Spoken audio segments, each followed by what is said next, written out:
Assalamu alaikum. Bienvenue dans Sciences de la vie et de la terre, troisième année collégiale.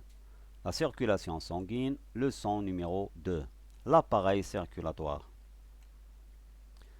Donc le titre de la leçon est la circulation sanguine, l'appareil circulatoire.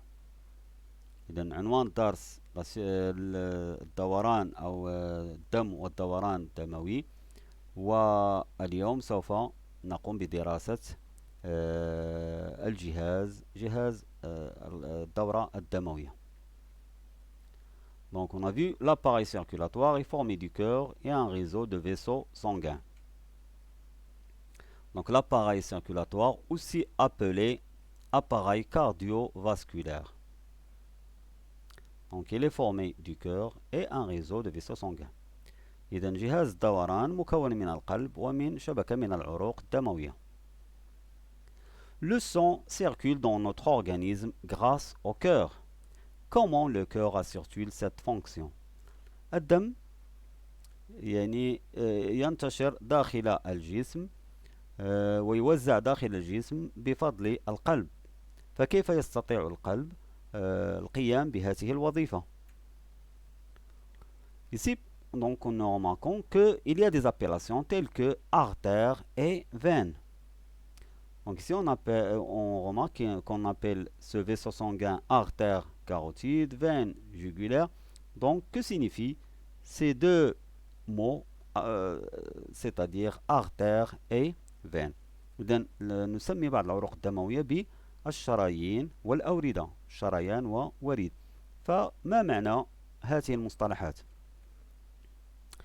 Ici, par exemple, on a les poumons, le cœur et des vaisseaux sanguins. لدينا القلب، الرئتين وعروق دموية. Le sang qui est transporté du cœur vers les poumons. Il est transporté grâce à un vaisseau sanguin qu'on appelle artère pulmonaire. L'autre vaisseau sanguin transporte le sang des poumons vers le cœur. Il est appelé veine pulmonaire. Donc artère veut dire un vaisseau sanguin qui transporte le sang du cœur vers un organe. Et une veine transporte le sang d'un organe vers le cœur. Il fait revenir le sang vers le cœur. إذن شريان رئوي هو عرق دموي ينقل الدم من القلب إلى الرئتين. إذن الشريان ينقل الدم من القلب إلى عضو من الأعضاء.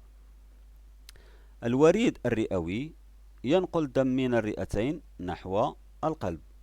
إذن الوريد هو عرق دموي ينقل الدم من العضو نحو القلب، يرد بالدم نحو القلب.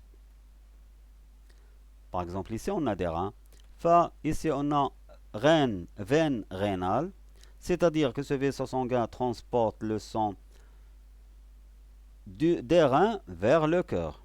Et lorsqu'on lit ici artère rénale, c'est-à-dire que c'est un vaisseau sanguin qui transporte le sang du cœur vers les reins. إذن هنا الوريد الكلوي أي عرق دموي ينقل الدم من الكليتين إلى القلب، والشريان الكلوي إذن عرق دموي ينقل الدم من القلب نحو الكليتين. Et ainsi de suite. Donc schéma qui montre la différence, schéma très simplifié qui montre la différence entre une artère et une veine. Donc lorsque le sang est transporté d'un organe vers le cœur, donc on appelle ce vaisseau sanguin veine. Et le vaisseau sanguin qui transporte le sang du cœur vers les organes, on l'appelle artère.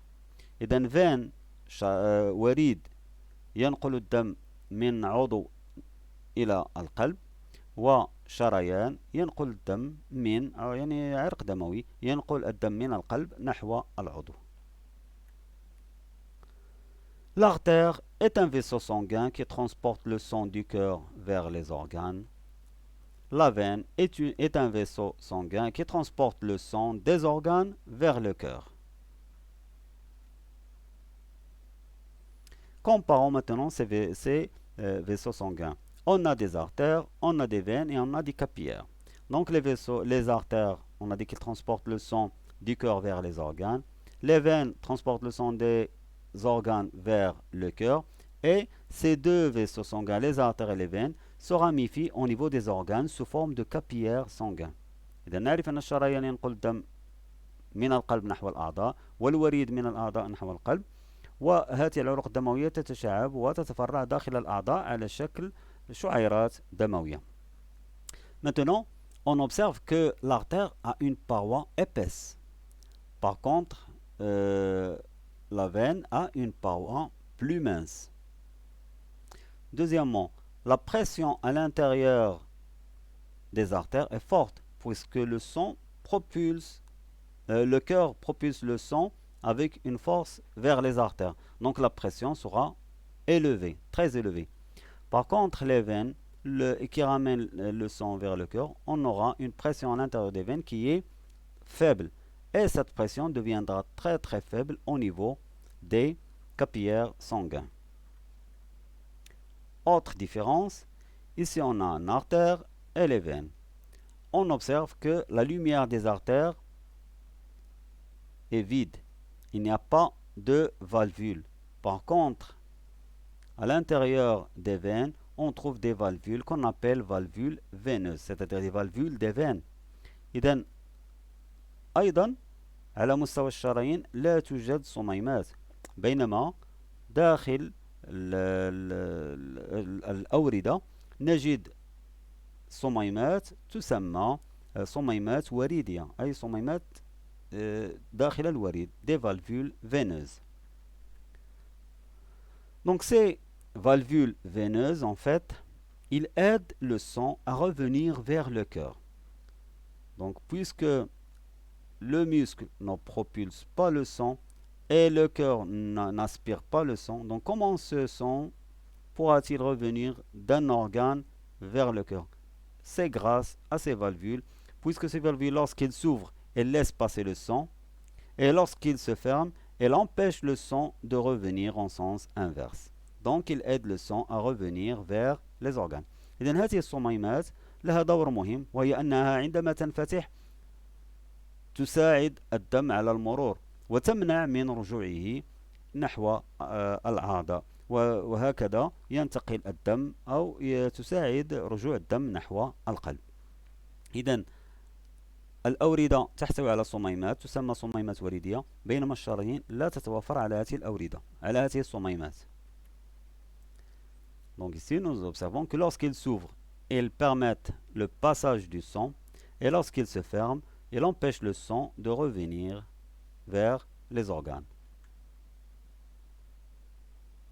Donc, à l'intérieur des veines, on a des valvules qui aident le sang à revenir vers le cœur et l'empêchent de revenir vers les organes. Donc, à l'intérieur des organes, les veines, les vénules et les artérioles, c'est-à-dire les veines et les artères, se ramifient sous forme de capillaires sanguins.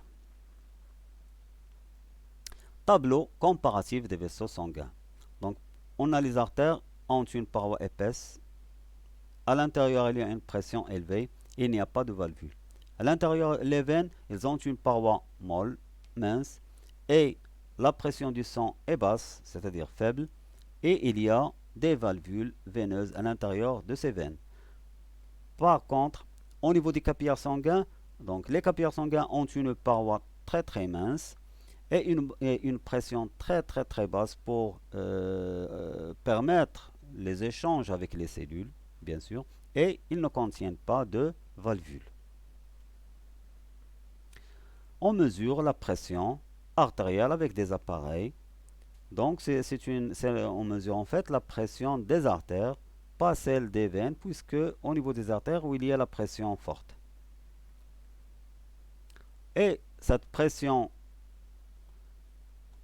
artérielle qu'on mesure est la pression exercée par le sang sur la paroi des artères. Donc on mesure la pression que fait le sang sur la paroi des artères.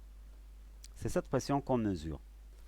Elle varie selon le nourrisson, l'adolescent, l'adulte ou les vieux, et il est mesuré en milligrammes de mercure ou bien millimètres de mercure ou bien centimètres de mercure. Donc en moyenne, la pression artérielle entre 15 et 45 ans est de 12 maximale et 8 minimale centimètres par mercure. Et entre 46 et 60, cette pression artérielle doit être 14, 9. 14 la maximale et 9 la minimale. Alors, on remarque qu'il y a deux chiffres. Le premier chiffre signifie la contraction des ventricules. Ce sont des poches à l'intérieur du cœur que nous allons voir. Et c'est-à-dire, on dira que la contraction du cœur, c'est le premier chiffre. Et le relâchement du cœur, le relâchement de ces ventricules, nous donne la deuxième pression, c'est-à-dire la pression basse. Donc, le cœur, pour l'observer, on utilise une échographie comme chez la femme enceinte. Donc, c'est un appareil qui travaille ou qui marche avec des ondes sonores. Donc, à l'intérieur du cœur, lorsqu'on fait une échographie, on remarque qu'il y a, ici c'est le cœur, observé grâce à l'échographie, on remarque qu'au niveau des B, D, A et C, ce sont des cavités où il y a le sang. إذا هنا صورة بالإيكوغرافي تبين أن القلب يتوفر على 4 تجاويف وبينهما حاجز عضلي. Donc 1, 2, 3 et 4, ce sont des cavités. 1 et 2 sont appelés des oreillettes. Et 3 et 4 sont appelés, où on trouve du sang. Et 3 et 4 sont appelés des ventricules. Donc 1, c'est oreillette droite. 2, oreillette gauche. 3, ventricule droit. Et 4, ventricule gauche. Entre les deux, il y a une cloison, يعني حاجز عضلي, entre la partie droite et la partie gauche. Le cœur contient 4 cavités, 2 oreillettes et 2 ventricules. القلب يتكون من 4 تجاويف، أذينتان وبطينان. Donc il y a une partie droite du cœur et une partie gauche séparées par une cloison ici. C'est un muscle qui sépare la partie droite de la partie gauche. Donc ici on a l'oreillette gauche, ventricule gauche, oreillette droite, ventricule droit. Le vaisseau sanguin lié à la partie gauche est appelé aorte, donc c'est lui qui va transporter le sang vers les organes. L'artère qui est liée à la partie droite est appelée artère pulmonaire, donc celui qui va transporter le sang vers les poumons. Les oreillettes sont liées à des veines caves supérieures, veines caves inférieures, et ces deux veines, elles ramènent le sang des organes vers le cœur. Par contre, l'oreillette gauche, elle est liée à des veines qu'on appelle des veines pulmonaires, c'est-à-dire qu'elles ramènent le sang à partir des veines.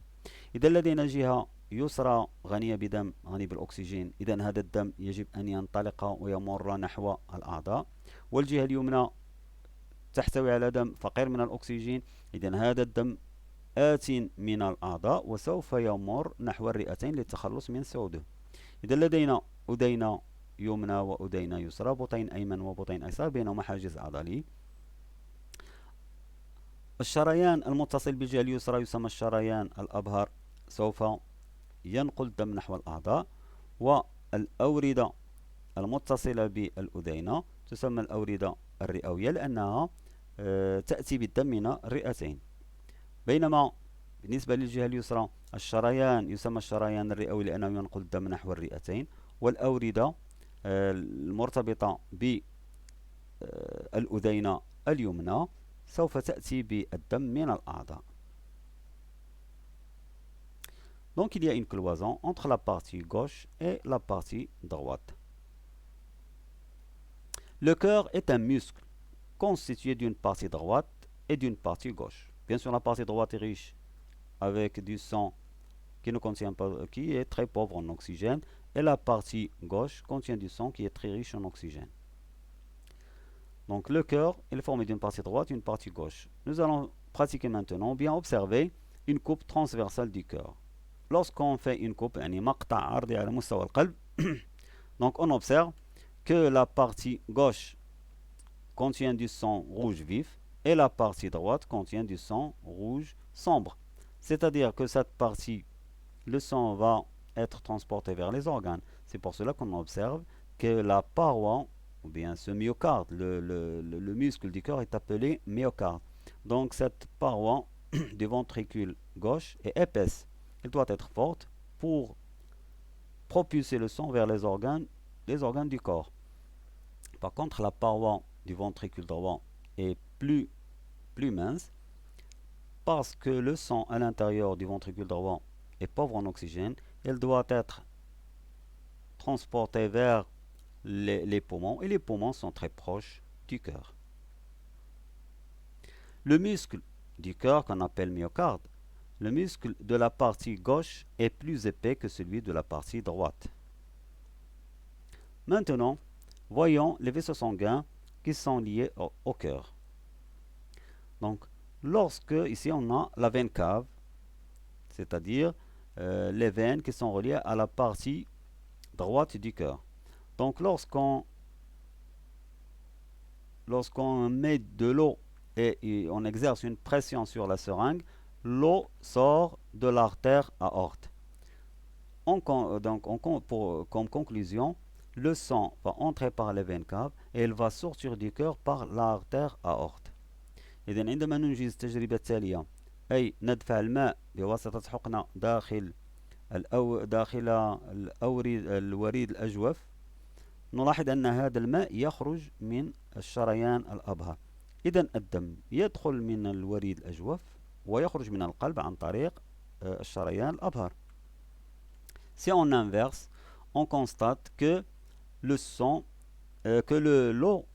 ne pénètre pas dans le cœur, quelque chose l'empêche de pénétrer dans le cœur. Donc il y a des valvules à l'intérieur du cœur qui empêchent le sang de circuler dans un sens inverse.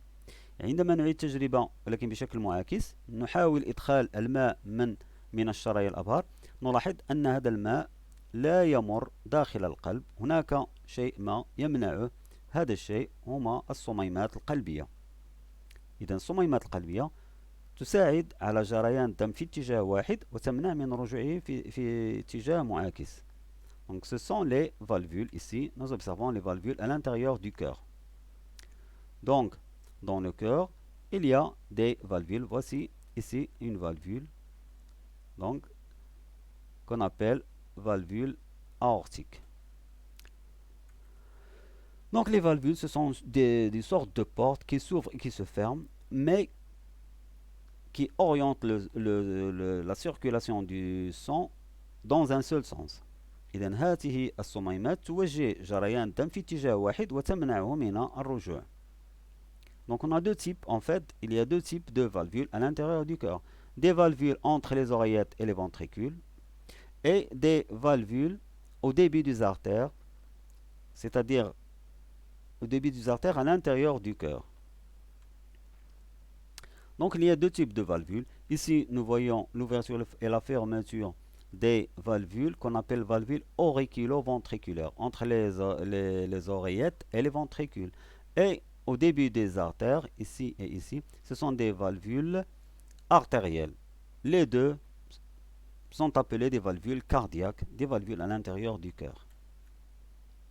Donc les valvules qui s'ouvrent et qui se ferment à l'intérieur du cœur. Donc les artères auriculo-ventriculaires ici laissent passer le sang des oreillettes vers les ventricules. Ainsi, de la droite, les oreillettes auriculo-ventriculaires laissent passer le sang des oreillettes vers les ventricules. Par contre, ici nous observons les deux valvules artérielles, c'est-à-dire au début des artères. Ils laissent passer le sang des ventricules vers les artères, du ventricule vers les artères. Le cœur contient deux types de valvules cardiaques. Valvule auriculo-ventriculaire, c'est-à-dire entre les oreillettes et les ventricules, laisse passer le sang des oreillettes vers les ventricules. Et les valvules artérielles, elles laissent passer le sang des ventricules vers les artères. إذا لدينا نوعين من الصميمات داخل القلب، صميمات أذينية بطينية تساعد على مرور الدم من الأذينات نحو البطينات، وصميمات شريانية في بداية الشرايين ولكن داخل القلب، فهي تساعد على مرور الدم من البطينات نحو الشرايين. Les valvules cardiaques orientent la circulation du sang dans le cœur et l'empêchent de revenir en sens inverse. إذن الصميمات القلبية توجه جريان الدم داخل القلب وتمنعه من الرجوع في اتجاه معاكس. Pour les battements du cœur, donc ces battements sont entre 60 et 100 battements par minute. Mais en moyenne, on a 70 battements par minute. إذا دقات القلب تقريبا ما بين 60 إلى 100 دقة في الدقيقة، وبصفة عامة فهي 70 دقيقة في الدقيقة، 70 دقة في الدقيقة. Les étapes de la révolution cardiaque. Donc, nous allons voir maintenant l'activité du cœur. Comment marche le cœur. إذا مراحل الدورة القلبية أو نشاط القلب.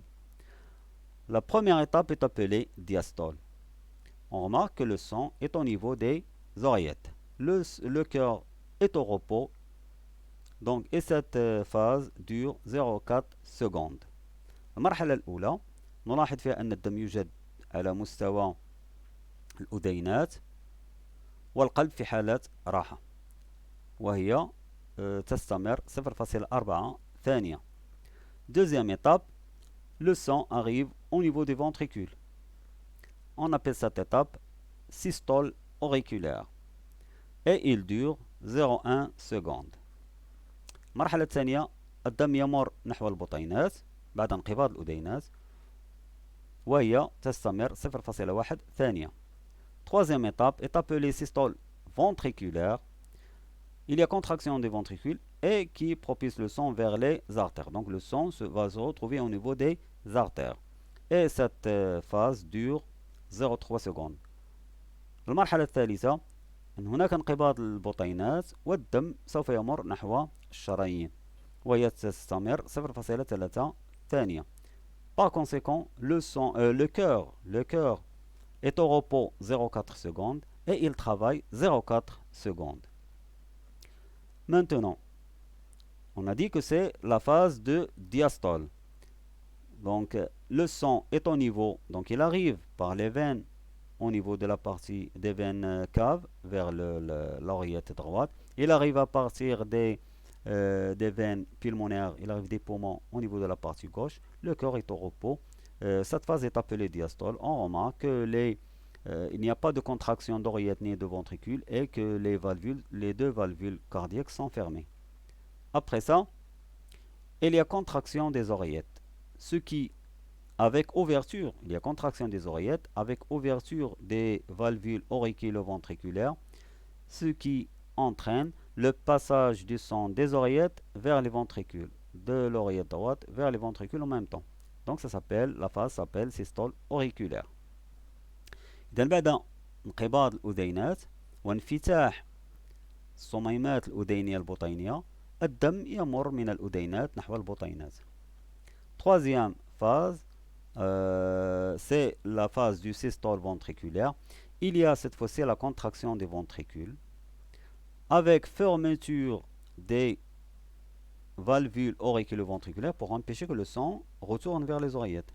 Mais il y a ouverture des valvules artérielles, ce qui permet le passage du sang des ventricules vers les artères. Donc خلال هذه المرحلة نلاحظ انقباض الأذينات مع إغلاق الصميمات الأذينية البطينية لمنع رجوع الدم نحو الأذينات، لكن انفتاح الصميمات الشريانية التي تساعد مرور الدم نحو الشرايين.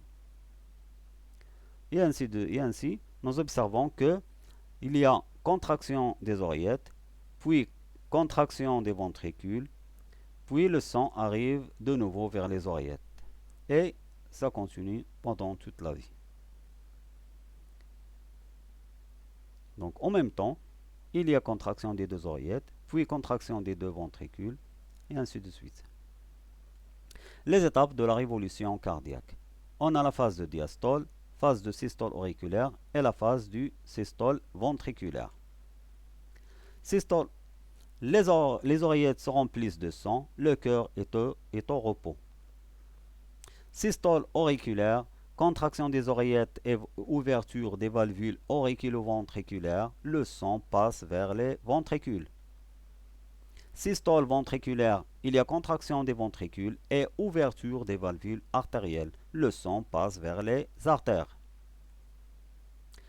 Donc, le sang, lorsqu'il arrive au niveau de l'intestin, il s'enrichit de nutriments. Lorsqu'il arrive au niveau des poumons, il s'enrichit d'oxygène. Ce sang arrive jusqu'au cœur et c'est le cœur qui va le propulser vers tout le corps. Il va le diffuser vers tout le corps grâce à la circulation sanguine. Donc, le sang arrive des poumons riches en oxygène. Il pénètre dans la partie gauche du cœur, des oreillettes et le ventricule, puis il part vers l'artère aorte, puis vers tous les organes qui consomment de l'oxygène et rejettent CO2. Ce sang retourne vers le corps par la veine cave, vers la partie droite, oreillette puis ventricule, et à travers l'artère pulmonaire, il arrive au poumon, et ainsi de suite. Maintenant, lorsque le sang circule entre le cœur et les poumons, on appelle cette circulation la circulation pulmonaire.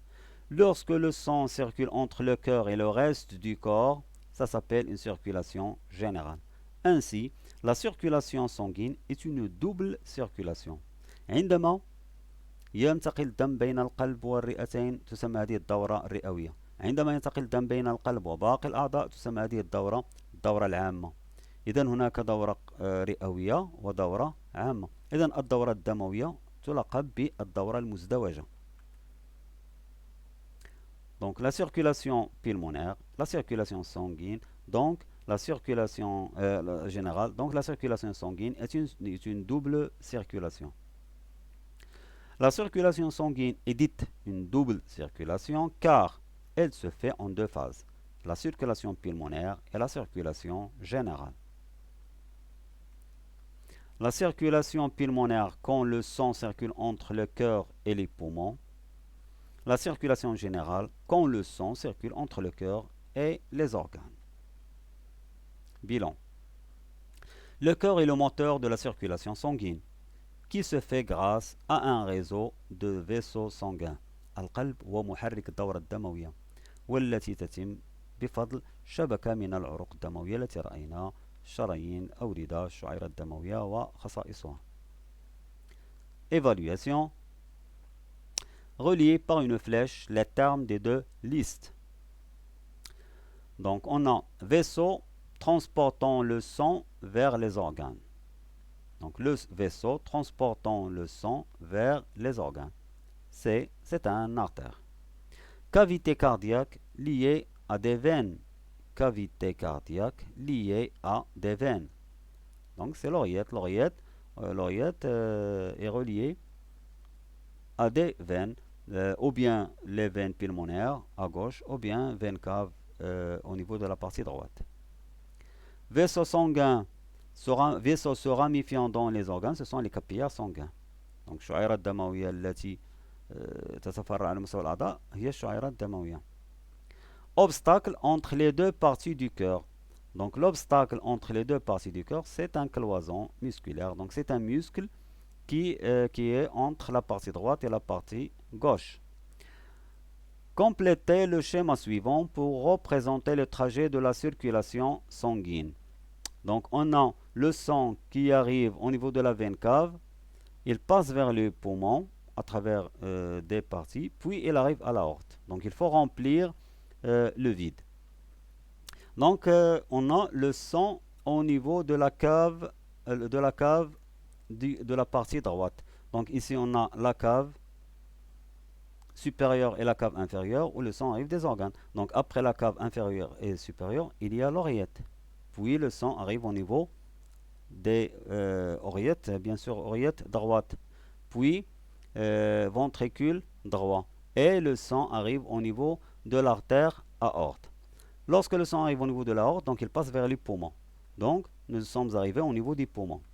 Après le sang, il va revenir vers l'oreillette gauche à travers les veines pulmonaires. Donc après les veines pulmonaires, on a l'oreillette gauche, puis ventricule gauche, puis l'artère aorte. Donc et ainsi, nous avons, après les veines caves, le sang arrive aux oreillettes droite, ventricule droit et artère pulmonaire, puis vers les poumons. Après les poumons, il y a veine pulmonaire, oreillette gauche et ventricule gauche. Expliquer, troisième exercice, expliquer pourquoi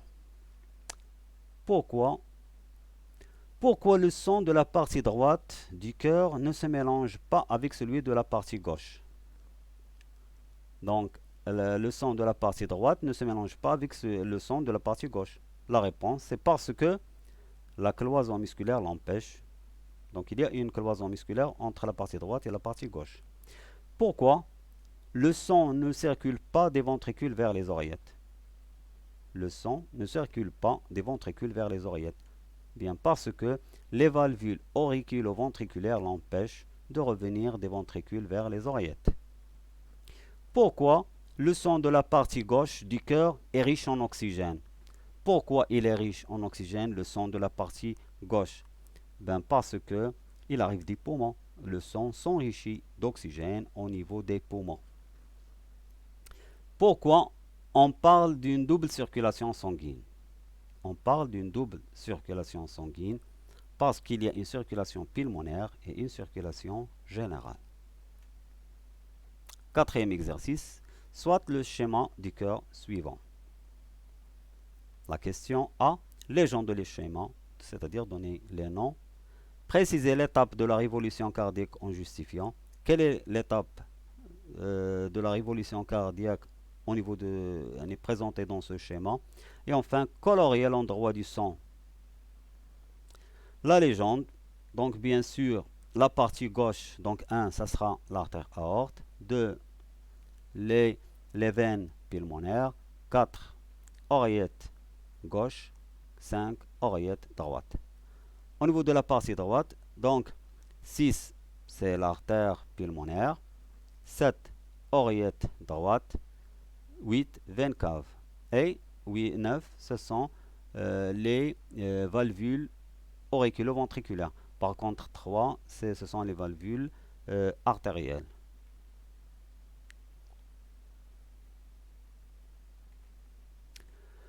La partie la phase de la révolution cardiaque, donc, c'est le systole ventriculaire. Systole ventriculaire, car il y a contraction des ventricules. On observe la contraction des ventricules. Ouverture des valvules au niveau du 3, ouverture des valvules artérielles. Et enfin, on a la fermeture des valvules artérielles. Pardon, auriculo-ventriculaire et ouverture des valvules artérielles. Pour le coloriage, on va colorer le sang rouge au niveau de la partie droite et le sang de la partie gauche, c'est-à-dire que le sang est au niveau des artères. Et merci.